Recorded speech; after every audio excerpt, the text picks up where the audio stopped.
And welcome to another episode of the Three Man Weave College Basketball Podcast. It's me, Kai, your host for today, joined by Jim and Matthew Cox, who is vacant from the screen currently, but fear not, he will be back soon, YouTube viewers. We are talking mid-majors on today's podcast. It is our annual mid-major extravaganza. We love it. We do it every single year. We are diving deep, I'll say shallow, on the 22 other leagues, we're calling them. The A10, the AAC, the WCC all get their own episode this year, along with the Mountain West. And the Power 5 get their own episode per usual. So this, Jim, is the everybody else episode.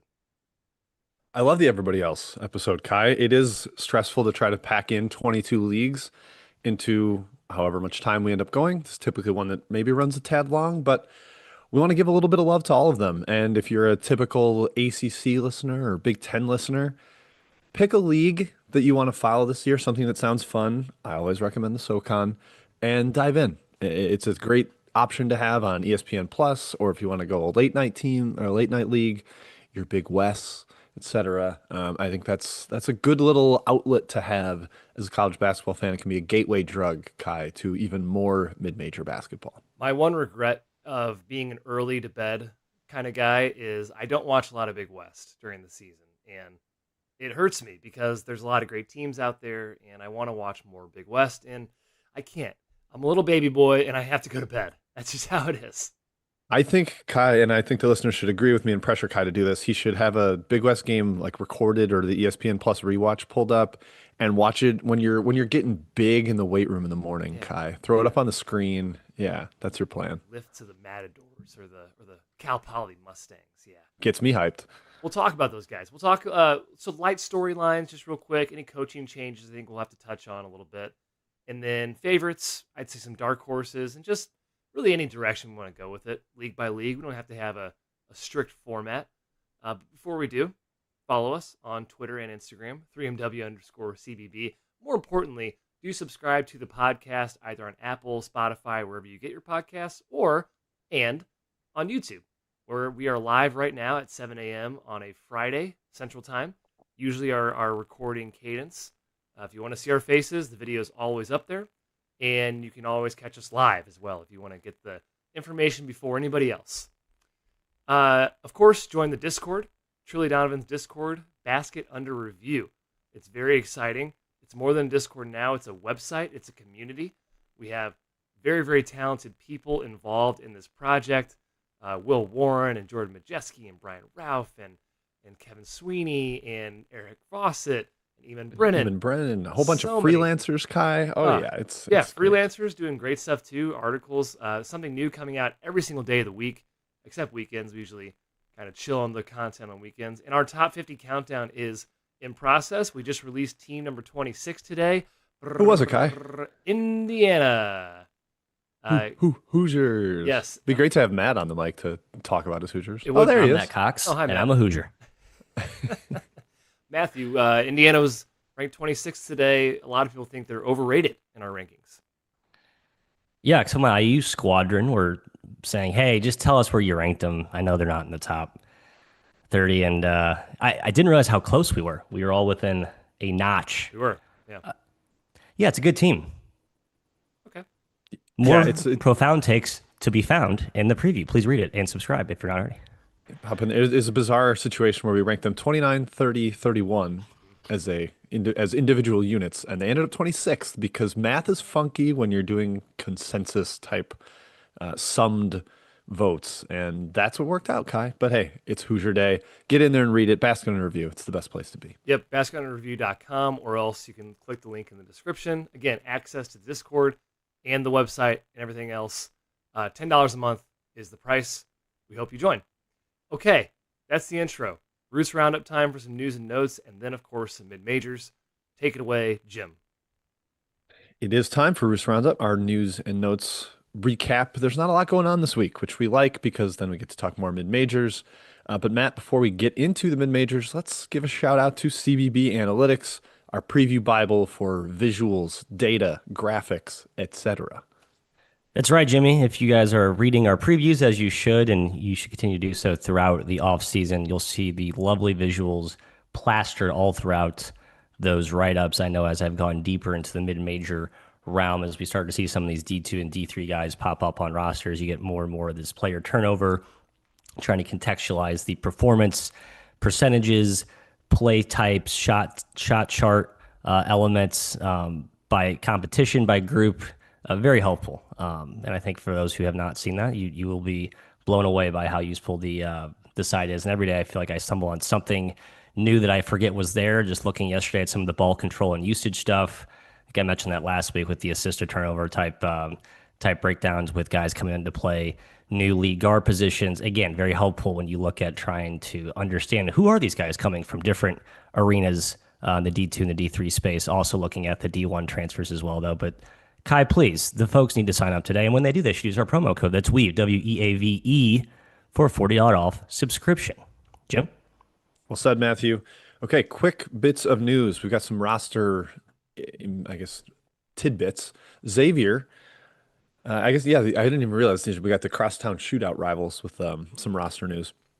Xavier lost Gabriel Pizzato, the Italian semi-stud transfer from Evansville. He was really highly regarded coming over to Evansville and clearly is immensely talented.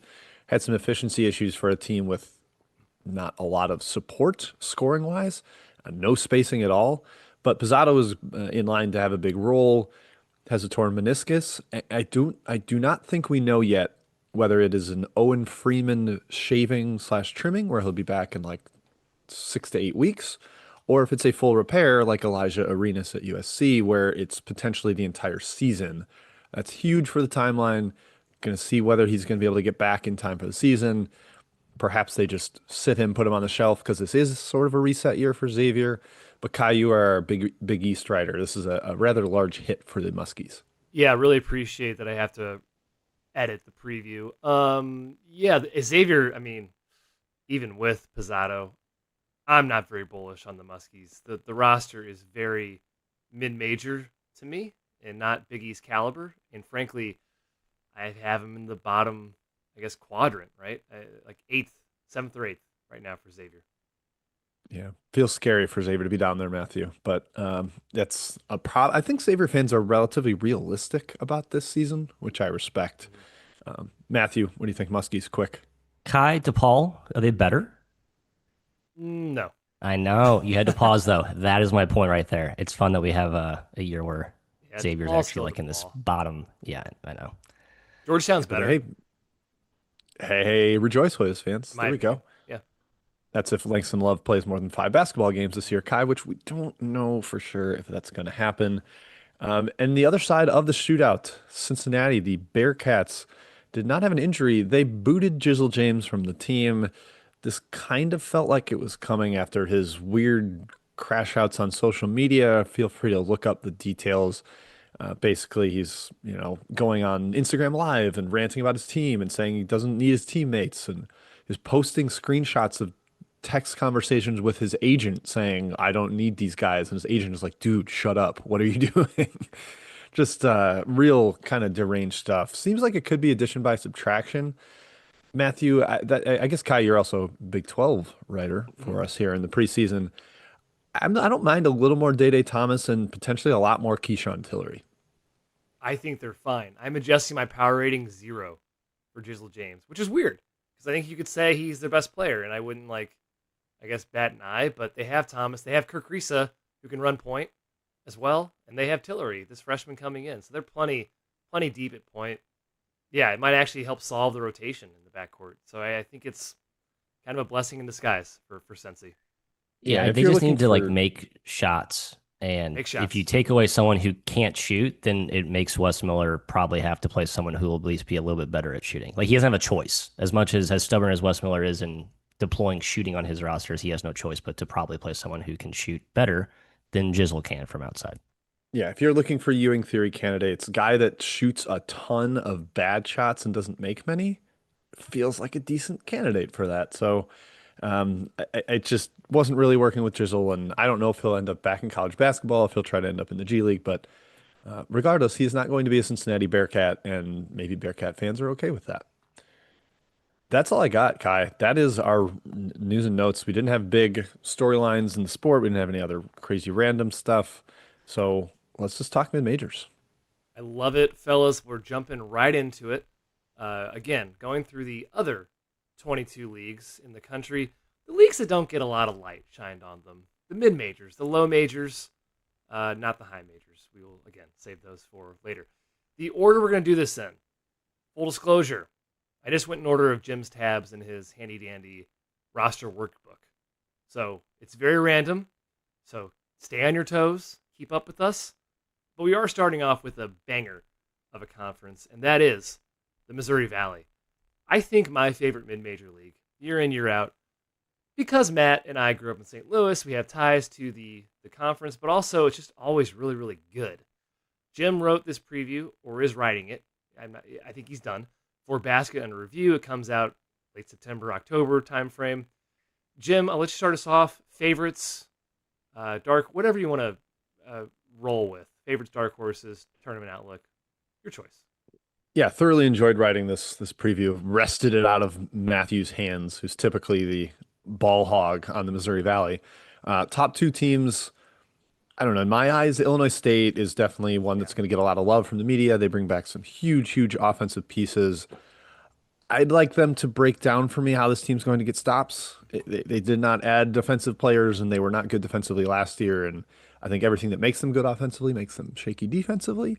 But then you've got Murray State is a little bit of the upstart kind of squad because they've got a new coach, totally overhauled the roster, the completely loaded transfer portal haul. They've got a great French player coming over, just tons of talent. Can Ryan Miller put it together? Can that staff put it together? That's the question.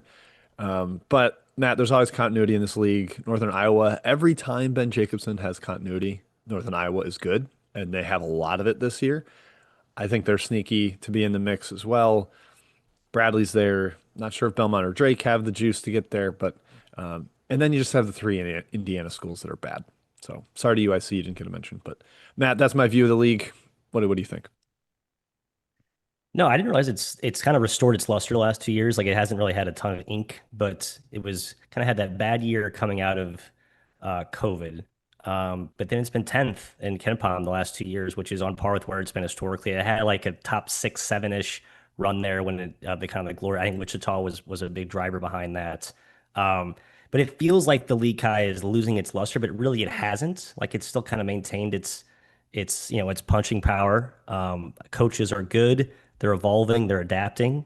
And I think you have some good new blood like Ryan Miller and all the transfer stuff he's getting, right? Taking a bunch of swings on high major down transfers. I think even Jared Eason impressed us last year, at least me Rob. to some degree. Thought they were Rob Eason. Crossing over Haas Jared and Haas, Eason. Roddy's, yeah, whatever. UAB, the ultimate coach of UAB Blazer guy.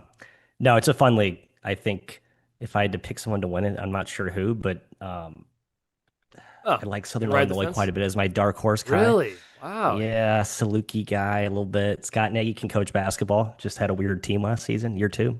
Yeah, good team. I think the league's a little down this year from past. Illinois State is going to be picked preseason favorite by the media. Whether that's right or wrong, that's going to happen because they have 2 first-team guys back. I think Chase Walker is the best player in the league. Guys, the last time they were over 500 in the Valley, 2018. It's been a long time. And Jim, I'm actually going to go to bat for Belmont. I think they're going to be good again. Casey Alexander is 39-21 in the Valley. He just wins. He just reloads every single year. It's incredible. And then, of course, Drake and Bradley. Drake going through a coaching change. Bradley lost a lot of guys. Yeah, it's kind of in flux. The usual powers, I guess, aren't as strong as they have been. Yeah, and Drake's obviously gone through. They had a coaching change last offseason, but they had continuity in the sense of McCollum bringing his team. This one doesn't really. Henderson brings his point guard Owen Larson, but he's off a torn ACL. TBD if that works out for Drake. But yeah, you guys kind of hit on a lot of the key points. I'm not sure I'm going to pick Illinois State because I think the defense is like legitimately bad, and kind of historic stuff matters a little bit to me. Murray's just really loaded. I'm also really tempted to pick Northern Iowa. I've got in the preview coming, folks will see it, but the correlation between continuity and ability for that team and like KenPom final finish is crazy. So I think with all that they have back, Purple Panthers are going to be right up there. I agree, Jim. I'm probably going to go UNI as well. Okay, that's the Valley. Next is the Ivy, which is actually my league this season. Very fun. I'm very excited to write the Ivy. I'm starting this weekend. Behind the scenes peek. Overall, favorites. I think you have to start with the Yale of the world because they've been the class of the league. And I think Nick Townsend is probably preseason player of the year in the Ivy. They are reloading quite a bit, but still going to be at the top of the league for me. At least we're starting off that way. But I look at Harvard, a team that has 3 starters back, plus a bunch of their bench. 4 straight years, Harvard, though, has finished outside the top 4, which is wild. This team dominated the conference for many, many years under Amaker because they had more talent than everybody, and they've kind of fallen out of favor. And then I'll also mention Princeton, but they lose a ton of firepower with Xavier Lee leaving to Florida, Caden Pierce, for some reason, just hanging around the team instead of being on the roster. But Jim, dark horses, I'm thinking Columbia and Penn, the 2 new coaching changes here. Kevin Hovde, little magic from Florida staff, maybe. He's got a decent amount back at Columbia. And then Penn, Fran McCaffrey from Iowa takes over, and Ethan Roberts is one of the better players in the Ivy. Yeah, and you don't have to play defense in the Ivy. It's overrated. And Fran McCaffrey, not a defensive coach. So I assume they're going to be humming offensively. Losing Sam Brown to Davidson hurts them a little bit. But yeah, I mean, Yale, clear favorite here. They're minus odds at Caesars. Like for anybody interested in the betting market, they're odds-on favorite. And for a league that only plays 14 conference games, smaller sample, it's not like 20 where you've got the long slog to the finish line and talent can play out a little bit more. Yale deserves to be on that level. And Matt, yeah, I'm skeptical of the Amaker maximizing the talent he has there. I mean, they got a really good class last year. The sophomores rising are awesome. Hinton is maybe the best player in the league. We'll see who emerges for Yale. But yeah, I'm very intrigued by Columbia because they had a bunch of guys enter the portal. Hope he got them all back out. He's familiar with the area and the team and the presence there. And Cornell, just like kind of unconventional style. I think it gives Ivy teams a lot of problems the way they pressure and throw waves of bodies at you. And this is not a super athletic based league. So yeah, it's another fun one to watch, and Cornell games in particular get up in the 90s really consistently. And then Brown, Maddie, if Jenkins gets better at point guard, he was a really touted recruit last year. They've got the front court and a little bit of shooting on the wing. So 2 through 7 is like Deep. wide open to me. Yeah. Deep. I don't think I mean, I don't think Dartmouth's going to be bad either. There's not a bad team in this league. Like, I think when you have continuity at the rate that this conference does, we've talked about this before, it's just easier to keep guys when you have the academic prestige. Kai, Harvard, I think, is the top returning projection in terms of continuity. And a lot of those guys are sophomores. So I think they'll be somewhat younger, but every team here has at least 1 or 2 key sophomores going from that freshman to sophomore leap. We used to always covet that as that big jump. And obviously we see that now from changing schools, but it's rare you see so many in one conference staying at the same school. I just want to, I mean, Dartmouth, again, I cannot believe how not good, but better than I thought. And good of a job Dave McLaughlin did last season. Like, they totally revamped their style. Not quite like Cornell, but they were getting out there and running a gun, and they were playing. It's just a fun league to watch. It's a top, what's the efficiency ranks? I think they're top 10 the last 2 years. They don't, there's, the last 2 years, lowest free throw rate. There's no fouls. There's a lot of shot making. There's buckets. It's free flowing, fun to watch basketball. So just as a general fan, ESPN Plus subscriber, I usually find myself navigating to the Ancient Eight, Jim. High basketball IQ. Haha. Smart, wicked. You get it? You get the implications. Okay.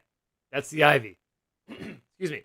Hey, I'm just glad they're playing, Kai, not doing this like, we're going to sit out the year. Get off your high horse. Get off your high horse. That whole thing was... I always look back through the Ivy rankings, and I'm like, oh yeah, they just totally sat out the 2021 season, which was lame. Yep. Okay. Conference USA is actually going to be written this year by Will Warren, our teammate over at Basket Under Review. He's helping us out this year on previews because we need the help. It's so many teams. Conference USA, someone actually got mad at us a little bit for not including them in the same breath as the American, which, okay, fair, because Conference USA finished above the American last year. In fact, 2 spots. They were 9th in KenPom as a league last year. It was pretty good. Very, very deep league last year. This year, for me, the favorite's Liberty. I'm all in on the Flames. They won the league last year. They're bringing back their top 3 dudes with Matheny, Cleveland, and Porter, and maybe a healthy Josh Smith. If that guy ever gets healthy again, he was excellent at Stetson way back in the day. And then I also still love Kennesaw because Cottle's back. I think he might be one of the best players in the league, if not the best. You lose Woolley, which definitely sucks, but I like Petway, and I'm a believer in the Owls. Jim, we welcome Missouri State. We welcome Delaware, both to the league. I think Missouri State does not have a chance to win this league. Delaware, solid backcourt, but I probably will pass on them as well. And then a bunch of teams flip their rosters in the transfer portal. Yeah, this is such a weird league with its footprint kind of all over the country, from New Mexico State to Delaware. It truly is Conference USA. And it had a good year last year, but go back to 2024 when they lost that big crop of North Texas, FAU, Charlotte, and were much, much worse. So I'm not ready to like crown them as an American level top 10 conference in the country. But hey, maybe Delaware's a good ad. Missouri State out of the Valley. Sure, football moves just frustrate me, but you got to do what you got to do. Totally agree. Liberty's the best team. They're the betting favorite. They should be the favorite. They're loaded with experience. They got guards, bites at the apple in the front court. I mean, if you give me one of Enan or Smith, Kai, neither of those guys are ever healthy, but if you can get one of them out there, that's a big piece for the Flames. They mine the D2 level really well. Reggie McKay's great at that. I'm intrigued by New Mexico State. Jason Hooten's kind of finally rescued them from the depths of hell that Greg Heyer buried them in when they had to literally cancel a season midway through, just stop playing basketball. Jamel Jones is a freak individual scorer. Should be fun to watch there. You definitely Kennesaw is a good mention, Kai. Davin Cosby was in a big car wreck this offseason, and his status is TBD. He would have been a really big piece for them, I think. Played at Alabama and Wake Forest, would have been a perfect fit, familiar with Petway from his time at Bama. And Matt, you could talk me into Western Kentucky if Terrion Murdoch's is healthy, but this is another guy who's missed 2 straight years, had the big ACL tear, and when Texas A&M Corpus Christi was going to play in the NCAA tournament, and he didn't get to. But they've got some talent. I'm just not sure Plona is the guy there, but it's a fairly open league after Liberty, who I think is the deserved clear favorite. Someone said that Plona looks like the guy who runs your like local deli shop down the corner, which I thought was hilarious. Yeah, I think it's Liberty just for next year. And I mean, just for context, remember how high we were on this conference 2 years ago with FAU and North Texas and UAB had their runs in the NIT. They lost all those teams. And obviously, you have a thinner roster of squads, so you don't have that fat at the bottom. But they were actually better analytically last season than they were that year with FAU because there just weren't any bad teams. Everyone was really good, really feisty. Kind of that's why this conference is stuck in that no man's land of, they're not going to ever be in contention for at-large bids, but they are like a lot better than I think people realize, and they're kind of ripe for the pickings of portal poachers. And so I think it's why you saw so much turnover this offseason. I do think Liberty in a conference like this has some more staying power with keeping guys and their kind of whatever culture you call it there. And yeah, they're really good. They're deep. I think that's my pick to win this conference. Kai, you mentioned that Will be writing this, my pod cohort on Stats by Will and Jim on the Basketball Review Network. I don't know if this is like common, but he calls it CUSA, and I kind of love that. Nice. So I'm gonna ride with that, whether it is the thing or not. I'm a big fan. So this is CUSA. Yeah. I also made a list real quick of like football leaning conferences. This is one of those, like where you just kind of see football is sort of pulling the dog that's wagging the basketball tail for sure. So. Yeah. Hey, Sam Houston. Shout out Sam Houston. Shout out Middle Tennessee. Also, Will Warren had a great article on Basket Under Review about Middle Tennessee's court, their home court advantage. Check that out. No one makes threes there. It's worth a read. It's very, very interesting. Okay. On to the Big West. Again, the league that I don't see a lot of because I am in dreamland. But Matthew, this is basically his backyard. Again, Will Warren is writing this league for Basket Under Review as part of the 3-man league process here. Matt, you want to set up the Big West, or do you want me to set you up and then pass it to you? The latter. I haven't looked much at the rosters this upcoming year, frankly. But yeah, it's the big. Yeah, set me up. Okay. Well, Santa coming off an Barbara. historic year, Am I setting? basically. Okay. Yes. No, you are? Santa What are you Barbara. doing? Transfer class is nuts. That's our what's the two comedian duo that Costello? I don't know. Abbott and Costello. Yes. Santa Barbara transfer class is nuts. They have Little and Mahaney in the backcourt, which are basically two power players, just casually starting in your backcourt. Passionek's kind of fallen off though, really weirdly. Matt's team, the Bows, Hawaii, really good transfer class. Bring back Nemikska. Can't pronounce his name. Big man. Gidis. Yes, Gidis. Gitas. And I think Yacine Toomey is going to actually be pretty good for them at this level. And then Irvine. That's probably the first team I should have mentioned because this team has dominated this league year in, year out. You get Darren Saran back from Stanford, who failed in that experiment, but he'll be good for the Anteaters. And a bunch of rotation guys coming back. And then, of course, Matt, and here's my pass off to you. You got a new coach at UC San Diego. You got a new coach at UC Riverside, both probably down a little bit. And then you got the fun ones, Cal Poly and CSUN. Can those coaches that we love keep the upward trajectory? I just think it was smart of I mean, so the programs who turned over coaches, I mean, now we're looking at a league that has like zero bad coaches, save maybe one or two at the bottom. We talked about how coaching really elevated this league. The, huge upgrade with our guy Mike DeGeorge at Cal Poly, Andy Newman at Northridge, UC San Diego. I mean, obviously what Eric Olin did was insane, but Clint Allard could be, in the same neighborhood as effective. And the established names there, I think, are all pretty impressive. In general, I just think it has a geographic advantage. I mean, the talent that these schools have gotten, as I've skimmed through the roster, Kai, like they're all good. Like they all lost a lot. They're good last year, right? You expect coming off a good year, you're going to get poached, but they replenished, I think, pretty effectively and kept key guys in certain spots. So I think it's just a league that's set up to be oddly successful after kind of that weird downturn it took around that COVID year. But I don't know. I'm probably going to pick Irvine. I'm going to go back to my old Russell Turner. Fool me once, shame on me. Fool me twice, whatever. So I'm probably going to go with the Eaters again. I'm absolutely going back to the Eaters. Well, he's got size. He's consistently in the top like 10, 15, 20 of 2-point percentage defense. He just knows how to structure a defense. And they've got Kyle Evans and a couple other bigs. I fully believe in that. Kyle, you mentioned Sarin coming back. I think he'll be like first team all conference for them. They've got some other pieces from the sophomore class. You got Andre Henry back as a veteran. It's Irvine for me, but Hawaii really loaded up. As you mentioned, they got some real big time additions in the portal. They should be recruiting well every year. Like, you want to come to Hawaii? Good, come on out. UCSB, you mentioned the roster. It's loaded. I just don't fully believe in the maximization there, and the depth is pretty bad. Kitenge in the paint, if he's healthy, coming off missing the year at Louisiana, just a double machine, one to keep an eye on. And yeah, Kai, I'm in on CSUN and Cal Poly. I know that the rosters don't look like they did last year, but I just think those are two really good coaches. And despite being a little younger, especially Cal Poly, I'm buying big time. I think they'll be in the mix and absolutely should be on people's mid-major watch list. Like they just are beautiful to watch. Cal Poly's offense especially is gorgeous for basketball nerds. Some decent continuity with Poly. Not their like top guys, but guys that kind of know the system, which is nice.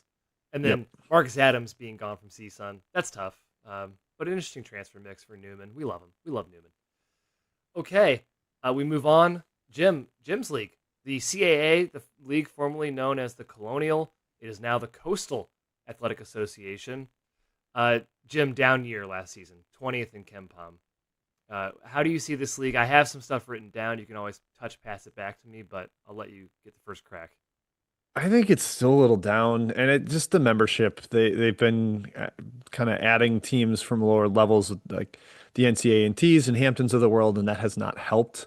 I think there's a very clear top three, like a three, and then it's everybody else. Charleston is loaded.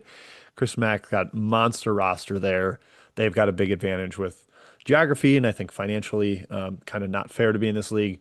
UNC Wilmington can go 9 or 10 deep of like legit good CAA players, both veterans and guys that they got from the portal. It's just bullying to take Christian May from Towson, your rival. That's a twofer there. But I also think Towson will be in the mix. Yeah. Dylan Williamson's one of the better guards. They are always solid on the boards, and they have some big guys to compete there. So that's my big three. But then, Matt, you've got the intriguing styles coaches of Campbell with John Andrzejek coming over from Florida as well. And I think he did fairly well in the portal, getting guys that should be competitive at this level. And William and Mary. Brian Earl, I mentioned it with the style at Cornell, where he left it behind. The style is also funky here in the CAA. There's a ton of teams here. Feel free to touch on somebody else, but that's my top three and my favorite two dark horses. I like Towson. How did Scary keep Tejada, Williamson and Tejada? Kept them turning both. player of the year last year, I believe. Tejada. And that was sort of the darling of last season, right? I think they kind of had that great run. And then obviously the tournaments where Delaware got hot and Wilmington ultimately prevailed. But I want Towson to kind of have that, like, the afterglow of last season. I don't want this to be a hangover. I think this actually is a year where they're not as deep as they usually are, but when you have the two of the best players in the league, and I think Scary's been terrific. It's just a weird league. I do think I agree with Jim though. I was trying to make a list of the teams like Charleston that just have the very clear advantage in their conferences. Like I think Akron's kind of like that in the MAC, just more financial NIL advantage, just a bigger, better brand cachet. And every year, the last 2, 3, at least as we go forward, I would predict they're going to have the most talent, unless barring some seismic shift in the landscape. So yeah, Charleston's hard to pick against, and Chris Mack we know can coach ball. So Yeah, the transfer class is ridiculous. It's all transfers in it is, Charleston, but right? it's really talented. Connor Hickman, hey, look at that, he's still around. Mr. Dean, I Matt think loves he's Mr. Dean. TBD still. Okay, is he? Hickman. I'll just insert that. Yeah. Jalen Counter, I know you guys like him.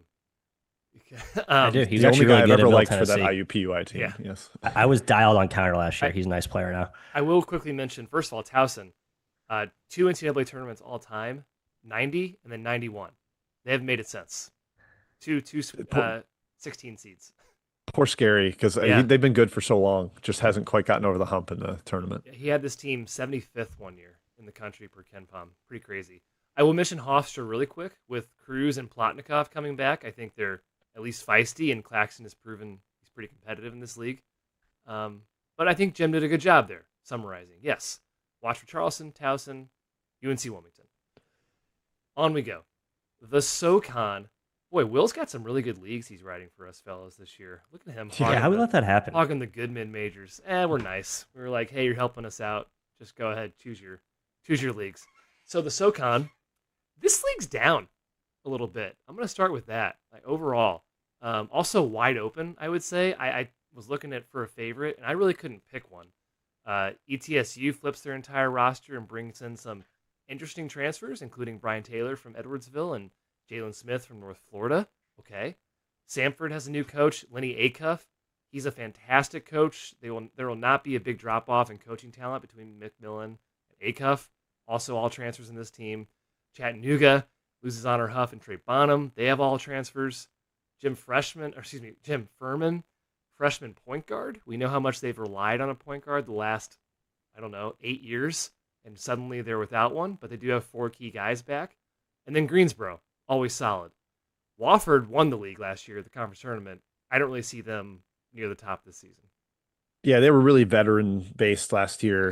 Dwight Perry's done a good job of having continuity. I don't think they have it this year. I'm gonna get some takes off here before Matt just gives a 5-minute diatribe on VMI. So we'll see what we can do here. Yes. I'm all chat this year. I like the mocks. I like the transfer classes they brought in. Earl's been so good at mining the Division II and even sometimes NAIA levels. They've got 2 D2 transfers. I think will be very successful there. And even some of the guys that were fringe rotation last year on a team that went on such a tear in conference play in the NIT, like Mulholland, Cusano, Richards, they got a lot of size back from last season. So as long as the incoming guards really fill that out, very impressed with them. Furman is the betting favorite out there, but way too close to even odds. And with their guard issues, I can't really ever recommend that kind of a value. But I'm also intrigued by Samford. Kai, you mentioned they were all transfers, but Acuff does bring a couple guys from Lipscomb, so it's not a totally turned over type of roster. I believe in him as a coach. He's got D2 up transfers as well. So Matt, they would be a team that further down the odds board or something if you're looking for a bet, but just also to watch another coach that's widely respected by even coaches in the Power 5 level will go to him for offensive questions. Should be another very fun league, very execution based. You talked about it with the Ivy, for like basketball nerds. I think SoCon is another one like that. I think Acuff is credited as like the father of the motion offense, or at least one of them. Like a very popular motion offense. It's Acuff. Yeah, kind of. Yeah, like because Bobby Knight was big motion. Yeah, too, but he's one of the guys. We'll the say modern. Yeah, he's a modern yes. father. This league has such a distinct identity. Like number one in 3-point attempt rate. It's been one or two for like 10 straight years. Everyone shoots. Every coach talks about it. When you talk about it in the preview process, they have to get shooting. They have to defend the 3-point line, or if you don't, you have to be aware that that's the arena you're going into. Although the efficiency, cut to your point, it's dipped the last couple of years. It does feel like the talent has dipped a little bit and is dipping going into next season. Jim mentioned the VMI tees. I mean, just such a fun story with Andrew Wilson. The fact that he actually kept almost all of his players, almost all. I think they lost one of their starters to the Zone portal. team. They went heavy zone last year. And they made that big change. Them in South Alabama, Kyrie, my two zone examples of coaches that just, at mid-majors making a seismic shift, stylistically, it paying off. Why not roll the dice, coaches? Don't quit doing the same vanilla stuff. Will it be successful in year two, Jim? I bet the element of surprise might lose its luster to a degree. I'm picking Furman. I just think coaching in this league is what matters. The Chat's roster is probably a little better, but I like Furman. I think Bob Ritchie gets it done. Every year Bob Ritchie's good, even when his talent looks waffly. Is that a little subtle shade at Dan Earl, Matthew? 1A, 1B. Okay. Ritchie's track record's a little longer for me. I give him a few more notches there. Is this the year VMI finishes over 500 for the first time since 2014 in the SoCon? Maybe. Yeah, let's not forget that Dan Earl had VMI at 153rd That's and true. 170th. Yeah, that is Pretty insane. good. I know. Pretty good. Okay, good SoCon chat, fellas. We're going Sun Belt, another one of Will's leagues this season for Basket Under Review. Favorites. Again, I put question marks because I feel like it's pretty open, but James Madison, Spradlin reloads with the portal. South Alabama, Riley gets a guy named Maxwell Land back, who I think did not play last year, but he was one of their more productive players in the past. Plus 4 other guys who played roles last year, plus some NAIA and D2 scorers. So South Alabama, talent per usual. Troy looks thinner, Matthew. Don't count out Cross. Southern Miss is really intriguing to me. Kurt Lewis, plus a bunch of really high-level JUCO guys, like 3 top 25 JUCO guys. Kurt Lewis was a former number 1 JUCO guy. Don't talk to us about Lewis as Mizzou fans. Quantus White takes over at Louisiana. He's got all transfers. Ryan Pannone takes over at Arkansas State. He's got all transfers. And then Matt's boy, Phil Cunningham, former Troy coach, takes over at ULM, a program that should not be Division I. Matthew, your thoughts about the Sun Belt? Yeah, Monroe is like operating like it's 1985. Like I feel like their football coach Vincent. He's like the old school like Cardo guy, and Cunningham feels like a chip off the old block. Where it's like, man, we've all moved on and anyway. They're all in their Bayou bubble. They haven't modernized their entire operation. Kai, I love South Alabama. You mentioned that. Obviously, Richie Riley's my guy. The league was a bummer last season. Frankly, it just wasn't that fun. I think they were really one of the biggest victims of the portal. And you're seeing a lot of unique, like Ladner went heavy JUCO, right? He's a big JUCO guy, always has been. You see Riley going into the NAIA pond, right? He's just like, I'm not going to get freshman developed. I'm going to have to go D2, D3, NAIA. So I think you see some unique plays for talent acquisition here. But again, like some of these leagues that were in the middle of the mush, I think coaching really is what's going to dictate who emerges when I think as you see more parity in terms of the caliber of players. Yeah, you're talking coaching. I think Appalachian State is kind of an intriguing dark horse to me because I think Dustin Kearns is terrific, and he got plundered by the portal last offseason because they were really good the year before. But they've got some pieces this year. He doesn't need a lot of depth, so only having like 7 or 8, that's fine with me. I'm very intrigued by Louisiana. I mean, they've got like a top 100 freshman recruit. They did fairly well in the portal. If Quantus White has any like true Samson to him, and I don't see why he wouldn't. He played for him. He coached under him. Louisiana could be a really sneaky team in the middle of that pack. And yeah, Kai, Arkansas State, they're the betting favorite. Really? Yeah, plus 285. I mean, it's all like Talented. just basically copied Bart Torvik. It's like they copied his homework. But yeah, then James Madison at the top. Spradlin has been great with the portal for years and has another one, less star power than last year, I think, for the Dukes. Maybe you could say the same for the Red Wolves, but you've got the like Alabama momentum there of Hodgson had it going and Panone's coming in now, super highly respected guy. I'm surprised to see Old Dominion like fourth, but don't hate the roster. I'm not sold on Jones yet. I guess my pick here, Kai, would be Arkansas State, but Wow. Okay. I'm intrigued more by like Louisiana, and I think this is gonna be a wide open league Yeah. in terms Yeah, of it's like if wide you want to open. take a shot at a dark horse, this is one Agree. of the spots. Very much agree. I will be looking at odds after this for every league. Just curious. Good, See where we're good. at. Okay, the MAC, single A MAC. Okay, I'll just tell you that Southern Miss is 80-1. Are they really? Yes. Remember that? What was that one? I have your attention. What was that one year? Was it 100-1 you hit? 200-1 the year they 200 to won 1. it. That's Yeah. ridiculous. Yeah, Yep. that's quite the job by you. Okay, single A MAC. This is who's I'm writing prepped. this? Let me, Kyle. I'll tee it up Matt, here. Oh yeah, this is Matt's like favorite league. Well, Matt, I'll tee up one time for this, just one sentence. 25th in Ken Palm last year. I know it's Woof. bad. Okay. It's not good. Tossing it to not Matthew good. for the MAC overview. Broken record. Just a portal victim in every sense. I like how Senderov said it. It's a bussing league, and a lot of the transfers, not so much this offseason, but the last 2 years, have just been like guys changing schools in the league because they're all in the same little geographic cluster, and you see guys playing it. So they just haven't like influxed new, fresh talent, and they're getting picked off of their best talent. And it's just kind of a shame because I think guys like who are great player developers, like Todd Kowalczyk, the talent he hasn't had great players. Didn't last year. This season, his roster just looks okay. Um, this used to be a 10 to 15 ranked league, and now it's around 20 to 22nd. And hey, welcome UMass. Maybe we'll actually pick you to finish in the top 5 of your league because the league is way worse than the A10. And I actually think they probably is a top 5 team as they walk in year one, frankly. But I kind of mentioned this. The story I think this season though is Akron Miami, the brotherly brawl between Mr. Travis Steele and Mr. John Gross. As I mentioned earlier, Akron just has money. They got resources. They got their NIL operation in order. And Miami kind of has that academic, unique selling point of Oxford in that school. They kept a lot of their dudes. And Steele's, I think he's a good coach. I'm not sure he's, I know Xavier didn't go great, but offensively, they do some very good stuff. I will say that. I think there is a future in which Travis Steele is like a high power conference assistant, and he's like an offensive coordinator of sorts. I think that might be in his long-term future, just a hunch. But I like those two teams as kind of the top this year. I think he should just do what Gross is doing. Like, didn't work out power conference. Let me just keep crushing it here. Stay in the MAC. This is my comfort zone. I'm good at this. Stay there. Go against your brother every year.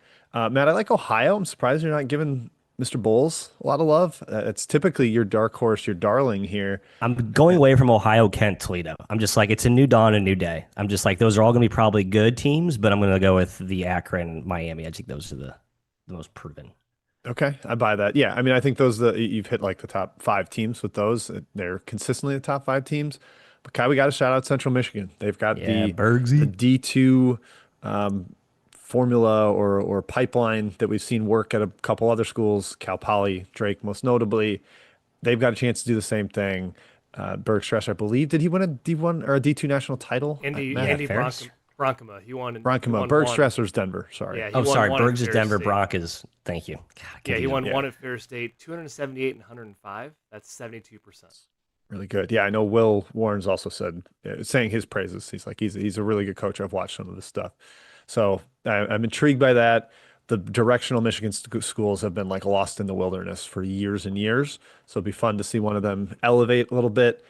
I'm actually going to pick Ohio, Kai. I know Miami and Akron probably have more talent. There's no odds on this league, so you don't have like the gambling thing to go through. But Ohio kind of excites me. They've had a lot of injury issues. But as mentioned by Matt, you've got like the inter conference transfers. Like Javen Simmons from Toledo is going to be a nice piece for them. Yeah, Pavletsky, Hadaway, back for them, 2 key guys. I like Kent State a little bit too. 2 starters and Morgan Safford, a guy who didn't play last year, is going to start and should be very good in this league. And then you add Rob Whaley from UNLV. He should be great in the MAC. Guy's a tank, absolute tank. I think Safford is like 25 He's years old or something. He's one of those very old players. I think he used to be at Miami of Ohio, if I'm not mistaken. Yeah, That and rings a bell. Maybe maybe at Wofford too. Wofford. God, Yeah. he's been all over the place. I'm trying to find his birthday, Kai, if I Uh, can. I'll Uh, give Matt credit for Miami of Ohio. Four guys back from Steele's best team. Okay, I'm just gonna say this: it's sad that UMass is not the favorite in this league. You come down from the A10 and you're not the favorite to win the MAC. I think they'll be yeah, top. They could be top five, but still, a bad Mac last year. yes. Like it is vulnerable and ready, ripe for the picking, and I'm not ultra intrigued by UMass. Okay, we move on. Jim to the WAC. Sad league. 7 schools. I know you're writing this one for Basket Under Review. Tee us up. 7 schools. That's terrible. Man, I just started my like roster deep dive yesterday as I transition after kind of finishing up with the Valley. And I have no idea who the favorite is. I think any of these teams could be good. There's a bunch of turnover. Coaches are relatively even, like from Todd Phillips, I think is really good at Utah Valley, but down to Judkins, Rob Jeter, like those guys are no slouches, and they finished bottom of the league a bunch of times. Funky here, they're playing a triple round robin, so they can get up to 18 league games. So everybody's playing each other 3 times. It's 21 game dates. Everybody gets 3 buys. It's kind of an odd little way of doing things. Tarleton State's got Dior Johnson, who's like the played at a new school, sometimes 2 schools every season, but he's really, really talented for this league. I'm a big Cal Baptist believer. I kind of always have been, but Yeah. I love Rick Corey. If they have Dom Daniels back, we don't have the official roster out for them. I've been hawking that to make sure that he's coming back. I believe he is. I think they're going to be right in the mix. Utah Valley and Abilene Christian are up top in betting odds, and Bart Torvik. I don't think there's a lot of value on them, given that I don't see their rosters as way ahead of everybody else. So maybe you like UT Arlington. I'm a little lukewarm, but love Cal Baptist. It's just going to be a really funky league with the widespread travel. Only 7 teams. There's going to be so much familiarity when they're playing each other for the third time. I'm just like watching this with a curious eye this year. Yeah, I wrote down Utah Valley because why not? Phillips has been really good, but I agree. Dom Daniels probably the best player in the WAC. Preseason favorite for Player of the Year if he's back. Yeah, I mean, if you could promise me that Dior Johnson's head is on straight and Billy Gillespie will, though those Well, two will get yes. along, then maybe he's the best, most talented. But I don't believe that's gonna happen. I'm thinking bounce back year for Billy Clyde. It was a nightmare season for Tarleton, and I think he gets back on the horse. Yeah, Tarleton intrigues me, and Abilene as well. Matt, any thoughts on the 7-team WAC before we move on? No, it's sad. Kind of like UTA. I don't know. Maybe I don't. I always like UTA. You always like Mr. UTA. Yeah, Mr. you're Turner. UTA. He I'm gets Cal dudes. Baptist. That's what we do. Last year to our detriment, by the way. They were disappointing. Cal Bap wasn't though. Come Yeah, on, Cal was Lancers. solid. UTA, I lost a lot of money on. Yeah, so did I. Okay, we're moving on. Big Sky, and I'm trying to figure out. Oh, Jim again. Okay, Jim, Big Sky. Who we got? I wrote question marks for the favorite. I have kind of no flipping idea. I don't think anybody's super separated from the league. You look at Bartorvik's analysis, and it's kind of a shrug too. I will give either of you $5 if you can tell me who is the top ranked team in Bartorvik in the Big Sky without looking. I hope you haven't looked yet. I'll just I say haven't. I'll just say Montana with Money Williams and Sawyer back. Incorrect. Northern Matt. Arizona.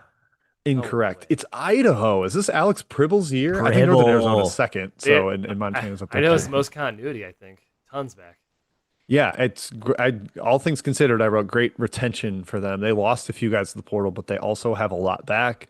So I sort of see that. Yep, Kai wrote down Money Williams is the best player, I think. Tijon Sawyer also back for a grad school year. They did okay in the portal. Steve Smiley has a trio of like super veterans, guys that have been with him for a long time, and he's always found one guy in the portal to turn into a star. Montana State's got a bunch of D2 transfers. And then what the hell is Sacramento State with Mike Bibby and Shaquille O'Neal? I have no clue what to think of them. I just kind of think they're going to be really terribly coached despite having a little bit of talent. Yeah, Matt, if you have coherent thoughts on this league, please guide me because I think it's a little bit of a mess and it's wide open. It is a mess. Like Weber State. Like what's Weber State up to? I kind of liken them I think to they the. need a new coach. I think they do too.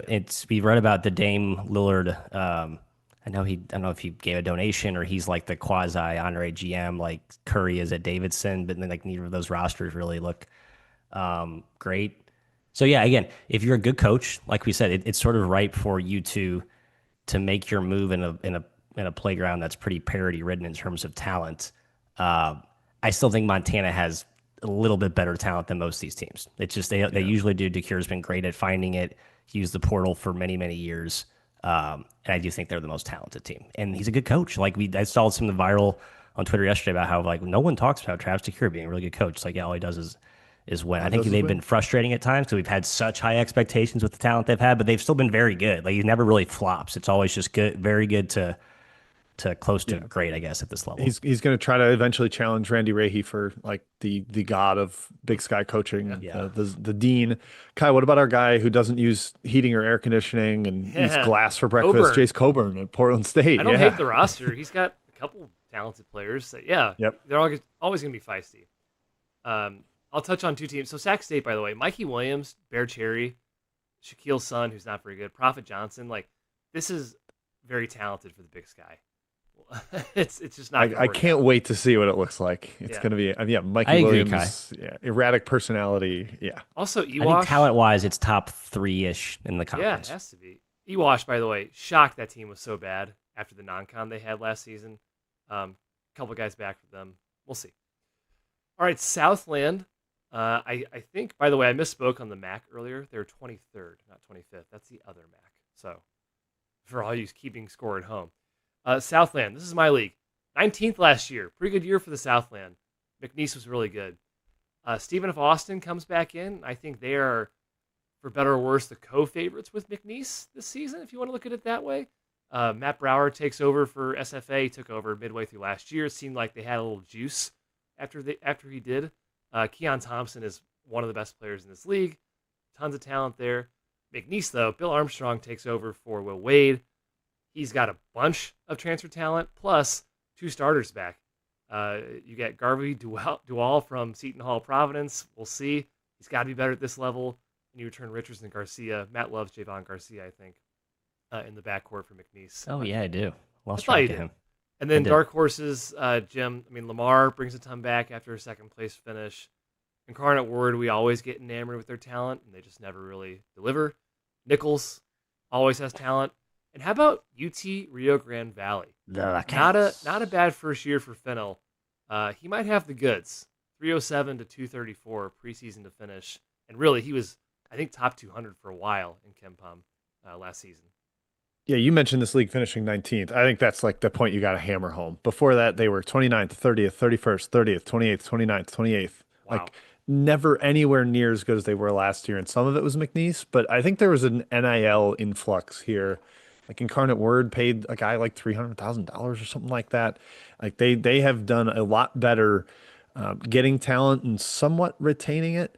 I do think McNeese retains the title of favorite with the talent that they have, but Armstrong is not Will Wade in terms of like maximizing it and my trust in it becoming like a total juggernaut in this league the way it has been in the past. I think you kind of hit all the right dark horses. SFA, UIW, Lamar, and Corpus Christi were the ones I wrote down. I'm curious to see what the full year of Brower looks like at Stephen F. Austin. I thought they'd be better last year, and it just kind of circled the drain and ended up with the coaching change. But Matt, this has become a fun league. For a while, it was like just kind of leave them at the bottom. This is a 16 seed unless Brad Underwood's coaching in the conference, and that's not the case anymore. There's some actual legit good teams, and it's a fun watch. Yeah, I need a deeper dive into what the NIL, because it's not just McNeese, right? It's been like a number of schools. Yeah. Yeah, Also, maybe it's like they from tempo wise, they were top 10 for a million straight years, and then they were 23rd. Like they just kind of became like more half court execution, well coached instead of bombard the rim. So it's a totally different identity. even like Incarnate Word's got like talent in quotation marks. Hireman obviously is a talent getter, but they got some money, I think, Jim, as you mentioned. Yep. It's just crazy to think that we always used to, all right, guys, how we divvying up the 3 bottom leagues, the SWAC, the MEAC, and the Southland, and now it's like the Southland just leapfrog like 10 leagues. So it doesn't mean that whole heuristic doesn't make sense anymore. I like UT Rio Grande. I think Fennell's a great coach. I think their high mark last season when they took Creighton to the wire at Omaha, and then their best player Hakeem got hurt and missed most of the conference play. So you kind of lost the mojo, and then obviously they were overshadowed by McNeese. I like UT Rio Grande Valley to make a push this year. Three Kai, teams. New Orleans could be fun since their players aren't gambling on games this year. They might Huge. actually have a full Huge. roster for the whole season. Yeah, Yeah. that's good. Three teams hit their Ken Palm highs last year. Incarnate Word, Nichols, and McNeese. Interesting. Nichols surprised me. Okay. The SWAC. The SWAC, I believe, is Matthew. I'm not going to look. He always writes the SWAC. Matt, do you want to take us through? Do you want me to how do you want me to tee up your favorites? How about Texas Southern? How about Jackson State with Jackson Ruffin back? State. Two other double-digit scorers in Ruffin. And Again, some retention stronger. Jim, you went through it more than I did. Texas Southern has always got dudes. Johnny Jones is the dude getter. He basically just played with people in that tournament for years. But then Mo Williams with Deshaun Ruffin and a talented squad last season. And then I think Southern is really strong. I think Kevin Johnson's like maybe a top 3 coach in this league, and this league's always had pretty good coaches, frankly. And then Grambling and Alabama State with our guy Tony Madlock, although they lose his son. Yeah, I'm with Jim. It's a fun league this year. I'm actually going to enjoy previewing it. But that's about all I have right now in terms of all big takes. I would guess Jackson State's probably the favorite. Probably. I would call them the favorite. So, yes. Bethune-Cookman probably has the most talent. Like that roster they always is do. freaking loaded, but I will cares? not call a Thea's team a favorite. They're going to be frustrating and drive you nuts. Matt, you mentioned Johnny Jones as a talent acquirer. They did nothing in the portal, which was really weird. They might have some under the radar guy that pops up on the roster randomly because that's what the SWAC does. But just looking at it, they did not get as active as they typically do. So yeah, I'm calling Jackson State the favorite, Kai. I'm very intrigued by Alabama A&M with Dante Jackson coming over from Grambling, Southern right in the mix, and then Bethune-Cookman will have one or two non-conference performances. We're like, whoa, but there will be no consistency. They're 24-12 for the last 2 years in the SWAC, Bethune-Cookman. I guess that's against my perception, where I thought the is just kind of underachieved. Also, we should mention Patrick Crary takes over at Grambling. So Grambling's coach went to A&M, Alabama A&M, and Grambling gets Florida A&M's coach, who I think is awesome. And they have a lot of transfers because Charlie Ward, Jim, is taking over at FAMU, and I'm just going to guess that's not going to work out. He might not. He actually was, I think, okay in the high school ranks. He at least he coached high school at least. Okay, he's not a Mike Bibby. He's in the Tallahassee area. I believe he coached Anthony Robinson of Mizzou. Okay, trajectory's going back up. Back in? Yeah, okay. But, hey, Mississippi Valley State, are they a lock for 364?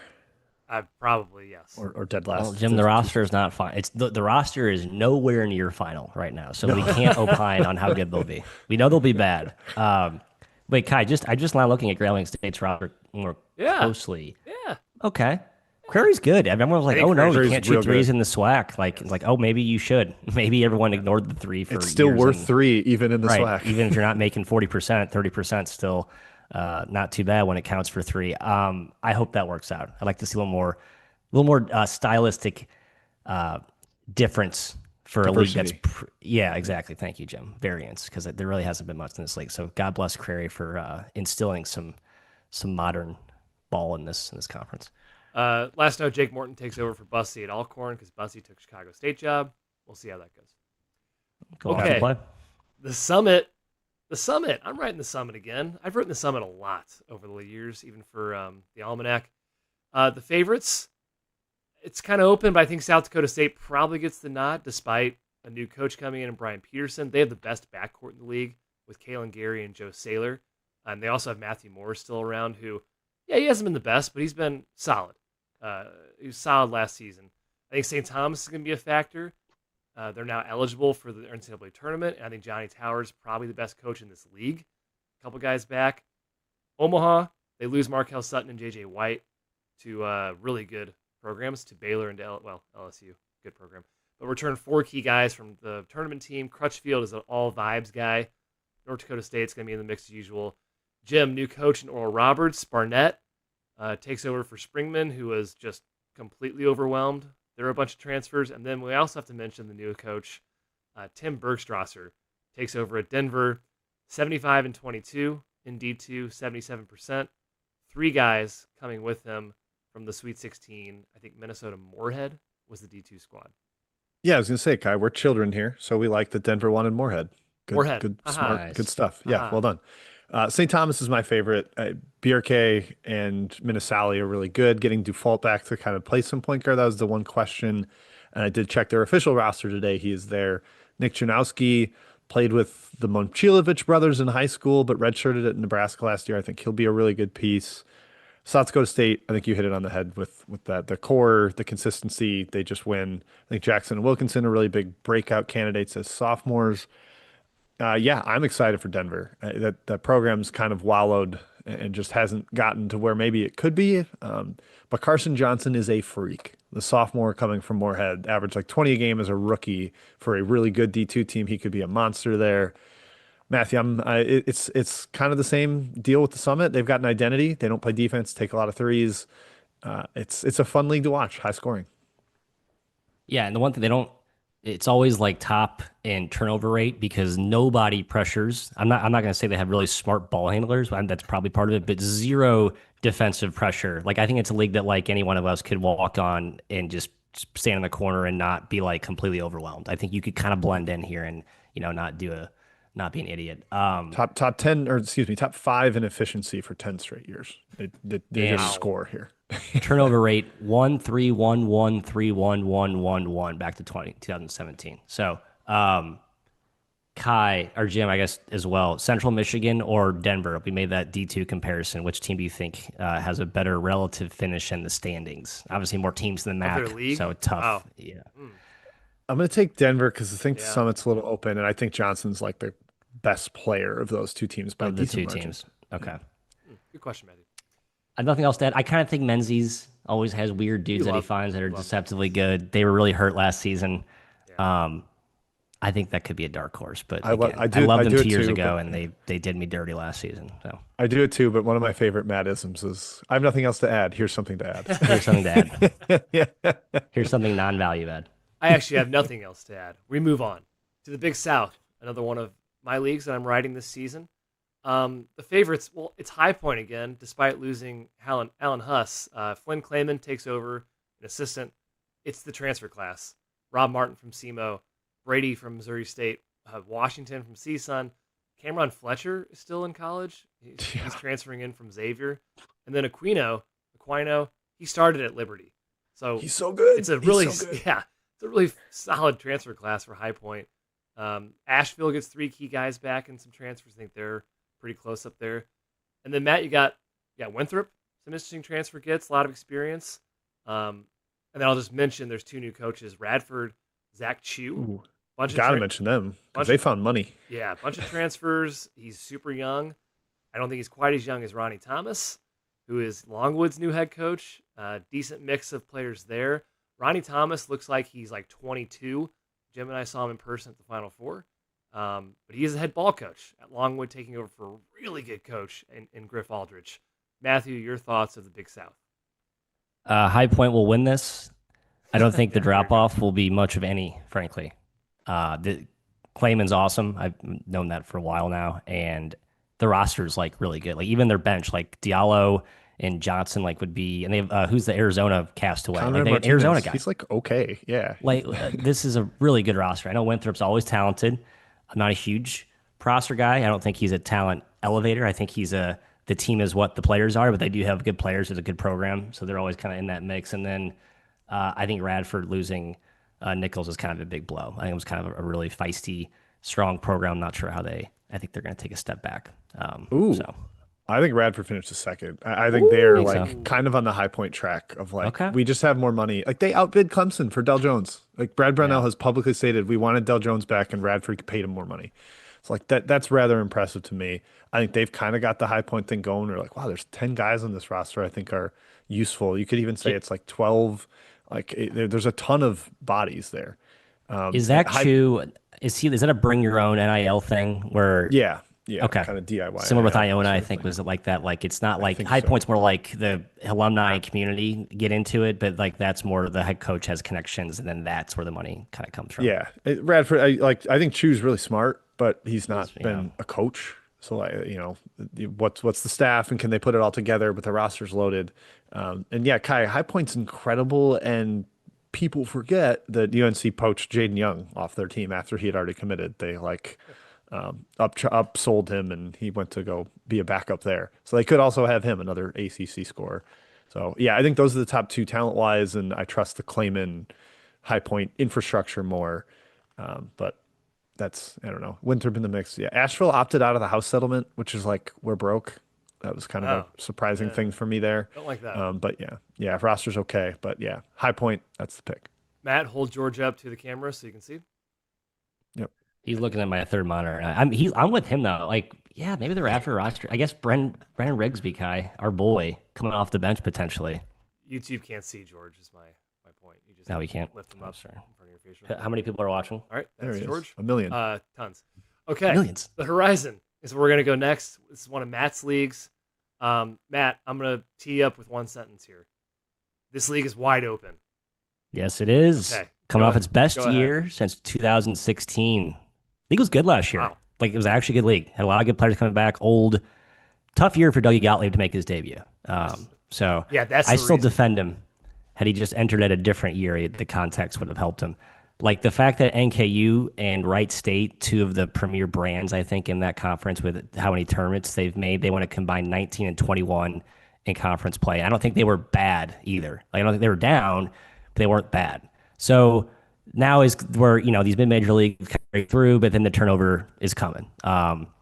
Ironically, or oddly enough, I should say, Detroit Mercy has the most continuity of any team in the league. Now, I'm not saying they're going to win it, but I think that in a league where they got really hit hard by a bunch of, graduates too, but also portal poaching of sorts, I do think that this is a good case study with Mark Montgomery, who's been very vocal about, like, we want to get like local Detroit Motor City dudes. Like, if you're to have something semi-unique in terms of keeping guys connected and keeping guys there for multiple years, the fact that they kept a lot of those guys, I think almost all of whom are from Michigan or close by. Cool approach. I want to see how it works. I'm trying to find other examples of that throughout the country, but just something to note as I was going through the rosters, like this could be something there, right? Matt, who do you think is the favorite, and what are their odds? Anyone higher than plus 175 is too high. Yeah, the favorite is plus 350. Plus 350? It is completely. Is it Wright State? The favorite is Robert Morris, which I think is Yeah, I was gonna say Andy patented Toole broke through insane. last season, and he got decent transfers, but he got hit pretty hard too. So They got They are slaughtered down by for the sure. portal. Yeah. This is definitely like a choose your own adventure. I like Oakland a fair amount. I think they bring back a little, and Campy is just so consistent. Should be in the mix at the very least. Grabbed a couple random transfers. They've always got one like guy that takes 15 threes a game. We love him. It's not Jack Golke this year, but they'll have more fun players.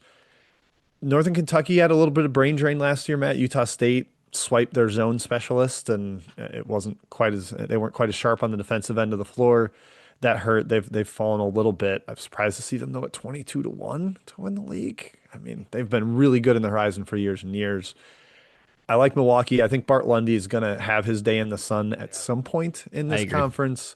And perhaps this is the year, even though UCF stole two of their starters. Okay, Johnny Dawkins, have fun with Milwaukee South. But yeah, I think my two favorite teams of the league are Milwaukee and Oakland. Yeah. But Youngstown and Wright State, two guys where they promoted internally after losing their coach to another school, are also really solid. It's funny, we mentioned almost every team. I agree. Milwaukee's Yep, probably my as we should. favorite. Yeah, JUCO guys, Hubbard from Toledo, Amir Aguiard from Fresno. On a bad team, but he was the best player in JUCO a couple years ago, and he scores like crazy. He's a monster if his head's on straight. Yeah. And he's not getting booted. Lundy's had a thing for like some of these slightly off kilter head case guys, and I feel like his personality doesn't go well with that. That's why I've always been kind of confused. Like he's sort of a hard nosed guy. Like I would think he had no tolerance for that kind of baggage, but he's dealt with it with was it Freeman last year or something? A couple other guys too. Yeah. 2 years ago. Two coaching notes. Rob Summers takes over at Cleveland State. Brand new Your team. boy. Brand new team. Yeah, he's a Mizzou assistant, former Mizzou assistant. Whatever. IU Indy, Ben Hallett from West Liberty. He was 217 and 37. That's 85%. Last year's team was an Elite Eight team, and he brings 4 guys over from West Liberty. I will be betting the Jaguars 100-1. I don't care if it's lighting money on fire. I will be doing it.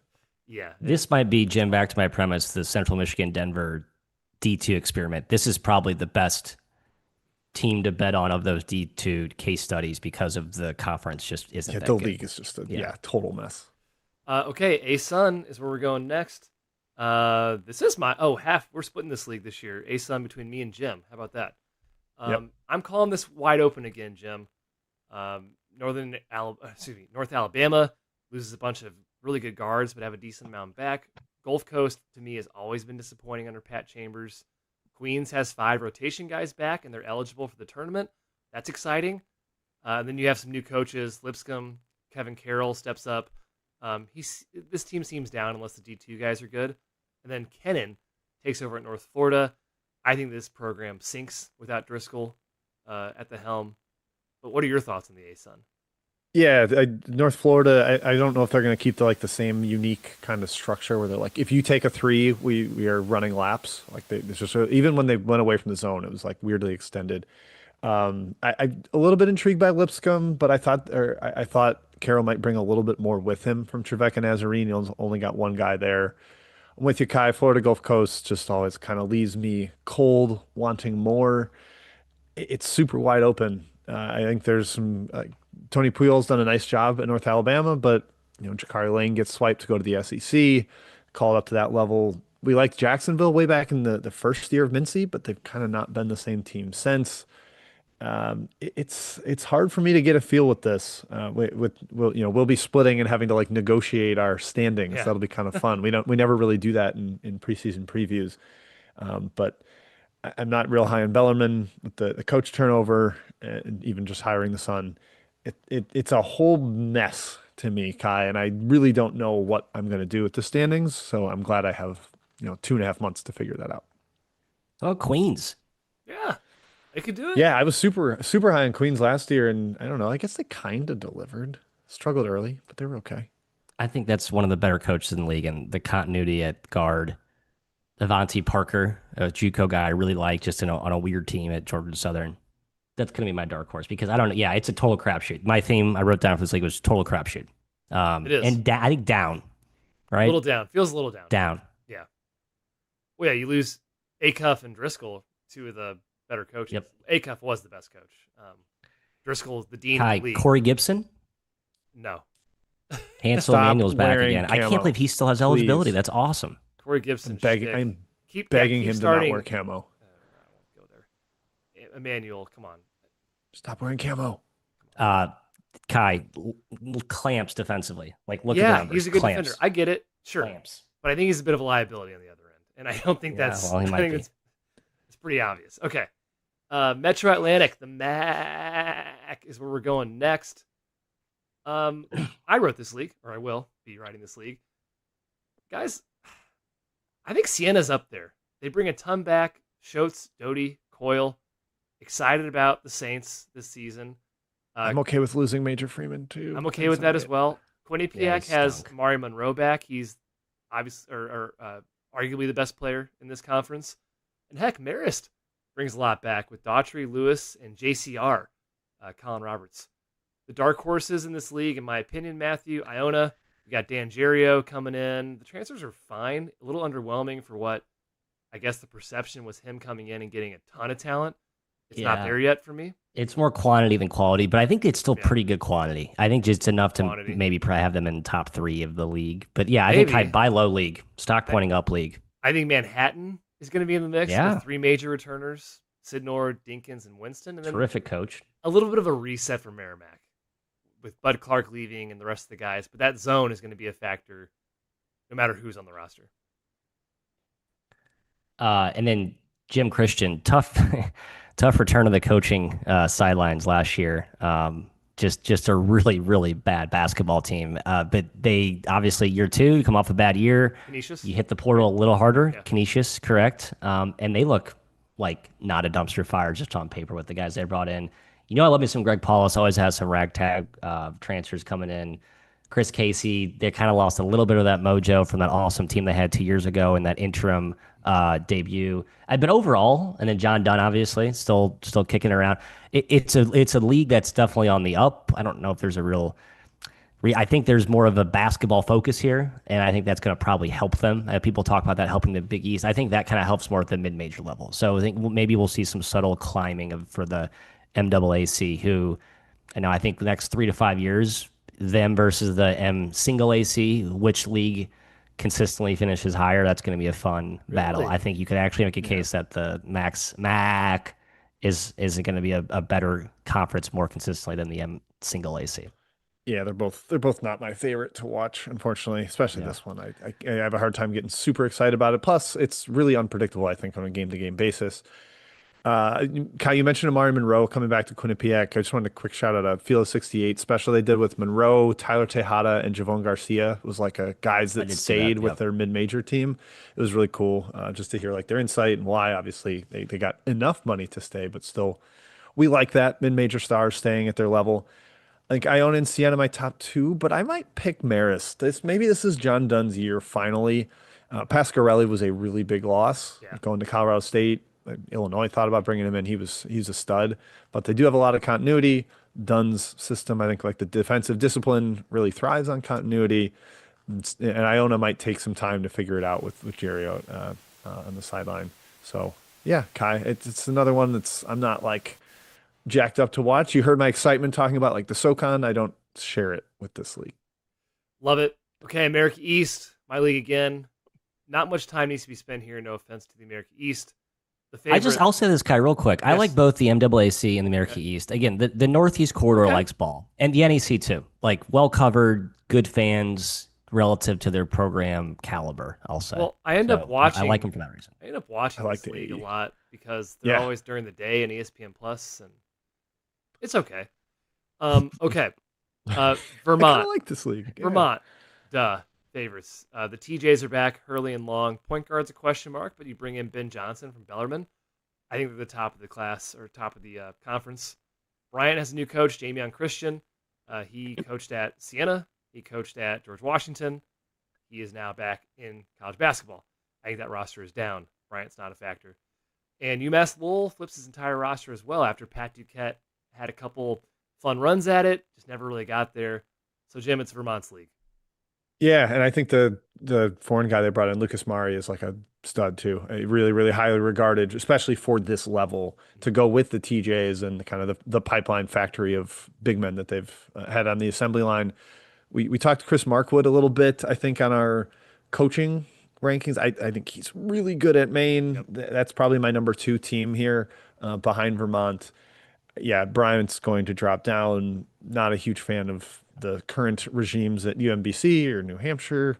So, it's kind of like the 2-horse race at the top. Killings has been assembling talent at Albany, but it's not quite that level this year. So, yeah, Matt, Vermont, clear 1 to me. Maine 2, maybe Lowell 3, despite the underperformance last year. But that's how I view this one. Yeah, poor Pat Duquette. Like, I hope he didn't, maybe he loves it over there at Lowell, Kai.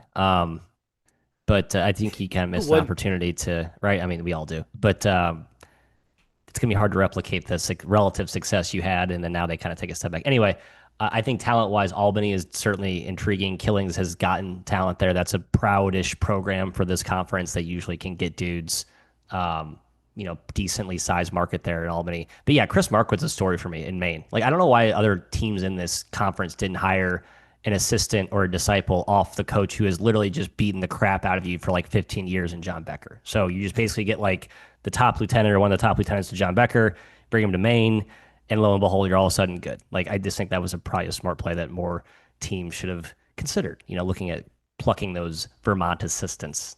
Seems like it's a decent approach. Hindsight's 2020. It is. Okay. You're always right. Matt, you know who took that approach? Lafayette in the Patriot. There's a transition for you, Kai. Transition. Hey, they hired nice. Mike McGarvey. They hired Michael Jordan, Mike Jordan, and then he got fired for off the court stuff. But they at least tried that approach of, hey, we've been getting the crap kicked out of us by Colgate. Let's try an assistant. Yeah, Jim. Hey, a lot of continuity in the Patriot. Go ahead. You're right in this league this year. Yeah, it's like the mini Ivy because it's got the academic luster to it. So a lot of guys stick around. You've got 2 military institutions with Navy and Army here, the troops, the ground troops and the water troops, as we affectionately refer to them. So yeah, lots of continuity. Navy's best player, Austin Benini, entered the portal when they changed coaches, but he is back. He's one of the best point guards in the league, one of the best players in the league. He like lives at the free throw line despite being a little 5'10" Yeah. white guy. Kind of unconventional game there. American won the league last year, but they had a like very veteran core that had played together for 5 years. So I think they're going to drop a little bit. I do think Colgate ascends back up, just like the that we talked about with Vermont. They had the down year. Down year. Vermont went 13-3 and finished second. Colgate struggled a little bit. I think they bounced right back up. They had their development a little bit interrupted by the portal and Braden Smith heading to Gonzaga. Kind of rare in this league because nobody really takes many transfers, so you can't reload. And then Joe Jones at Boston U, I think, has got a pretty darn solid roster. Kyron Alexander was lighting it up in some of the um, FIBA stuff this offseason, had some huge games. And they've got a lot of veterans, ton of continuity back from a solid team. So, Matt, it goes Colgate, Boston U for me, and then you can kind of mix in Navy, Bucknell, maybe Lehigh. We'll see. And Dave Paulson has elevated Holy Cross a little bit, so it's just become a fun league, and it's also one I really like to watch because it's execution based and continuity is fun at the college basketball level. Yeah, I mean, everyone runs like the Princeton action type. So it is like the mini Ivy comparisons are pretty apt here. I like that the two teams at the bottom of the basement last season, Holy Cross and Loyola, are coached by guys I like, and I think will vastly improve whether this year or the next 2 or 3 years. League's gonna get better. Um, yeah, in terms of my favorite, yeah, I guess Colgate feels right. But every team does have guys coming back. And everyone's pretty well coached. I think the familiarity within conference is is very unique. Like I don't even pay attention to what these teams do out of conference. Like if you did last year, you would have thought Bucknell would have been bad, and it's just a different operation when you start playing teams in league and get your rotation sorted out. You know what other guys are running, so it's a very intricate arena, I guess, Kai. I like Navy a lot. Tons back, and I love Benini after his Patriot performance was so cool. Matt's brother Jalen Cox takes over for Colgate at point guard, Right. or keeps going on his trajectory. I think they're going to be the favorite as well. And then I wrote down BU and American, so we're all on the same page here with the Patriot League. All right, guys, 3 leagues left. We're going to the MEAC. I believe one of Jim's leagues as well. Jim, tee us up for some me action. It's Norfolk's league, per usual. Robert Jones is one of the best coaches at this level in a long time. He's really good at bringing in talent and maximizing it in a short amount of time. But South Carolina State's this kind of intriguing little wrench in the system. Eric Martin plays like he presses a ton. He plays two deep lineups where he's throwing it coming at you in waves, platoons, as was popular for 2015 Kentucky. Presses zones, does all kinds of different defenses. I mean, I think they sent a guy to Marshall who's really good, Wilson Dubinsky, and then their big man Drayton Jones probably going to start for Butler. So their roster's a little drained relative to last year, but they're really well coached. You got to mention NC Central. Moten's been there a long time. He's rock solid, Kai. But it is going to be Norfolk's league to lose to me. Solid enough transfers. Elijah Jameson was at Milwaukee, then UNC Wilmington. He could be one of the best players in the league. And Jones has done really well with like the reclamation projects of down transfers. So that's where shout out to Stan Waterman at Delaware State, but it's Norfolk for me. Yeah, and Norfolk a little bit down, but still I think among the favorites. I'll mention Howard as well. Shockley Okiki is back. A D2 wing, Lehigh's point guard. So there's some roster intrigue on Howard as well. Matthew, anything to add on the MEAC? No, it's Norfolk for me. I'm glad we mentioned Eric Martin. I think Yes. he's my favorite coach in this league. Sorry, Jones is the best coach. Martin's kind of my favorite up and coming coach. Coppin State will be terrible. Very bad. UMES is always a interesting team. Sometimes they're really good out of nowhere, and then they fall back down. Okay, the NEC. This is Matt's league. Matthew, going to tee you up here. Central Connecticut is kind of the new class of the league. They have some turnover, though, but I think it's safe to say Sellers is the best coach in this league. How about LIU? Bringing Davis and Fuller back, some experience. The D2 point guard from, drumroll, Slippery Rock, baby. Slippery Rock. We have to mention New Haven. They joined D1. I don't expect much. Maybe Matt has a different point of view. Lemoyne brings a solid amount back. St. Francis, I think, is their last year at the D1 level before they step down. They have a new head coach after just making the tournament. And then Chicago State. Landon Bussey takes over as head coach. Okay, Matthew, that's my spiel. I think LIU wins it. Wow.